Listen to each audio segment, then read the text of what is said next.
सुप्रभात मित्रों, जैसा कि आप लोगों को विदित है कि हम हिंदी साहित्य से संबंधित आपका छोटे से वीडियो आपको बनाते हैं जो आपका आगामी नेट परीक्षा के लिए आपके लिए उपयोगी होंगी। आज हम बात करेंगे निराला। निराला जो है हिंदी साहित्य के आपका क्रांतिकारी कवि आपका निराला जी को कहा जाता है। तो निराला जी का जो जन्म होता है वो होता है 1899 में, मृत्यु होती है 1961 में।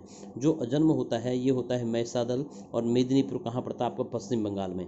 अब निराला जी की क्या है कि आपका कुछ प्रमुख जो आपका नेट की परीक्षा में आपको क्रम लगाने के लिए आता है, तो उसमें क्या हो गया, अनामिका हो गई जो आती है आपका 1923 में, फिर आपका परमिल हो गया जो आती है 1930 में, गीतिका जो आती है 1936 में, तुलसीदास आती है 1938 में, कुकुरमुत्ता आती है 1942 में, अणिमा आती है 1943 में, बेला आती है 1946 में, नए पत्ते आते हैं 1946 में, अर्चना आती है 1950 में, आराधना आती है 1953 में, गीत गुंज आती है 1954 में, और संध्या काकली जो आती है 1969 में।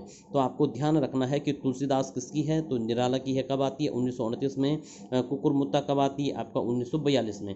इसके अलावा निराला की एक रचना और है जिसको आपका सरोज स्मृति, जो उनके अपनी पुत्री पर लिखी थी कविता, बहुत इंपॉर्टेंट है। और एक आती है आपकी तोड़ती पत्थर, किसकी है, ये भी आपका निराला की है। और निराला ये कहा जाता है कि निराला की एक कविता होती है जिसका नाम है जूही की कली। क्या कहा जाता है आपका, जूही की कली, जो क्या थी कि पहले आपका छंद मुक्त, मतलब जिसमें छंदों का प्रयोग नहीं किया गया था, तो वो कविता होती है जूही की कली, जिसका प्रकाशन होता है 1916 में। तो आपको पूछा जाता है कि छंद मुक्त कविता निराला की कौन सी है, तो जूही की कली है। इन्होंने क्या किया कि बिना छंदों के बंधन में न रहते हुए भी कविता लिखी, तो ये आपका निराला जी थी। आप मेरा वीडियो आपको पसंद आया तो लाइक सब्सक्राइब जरूर कीजिएगा।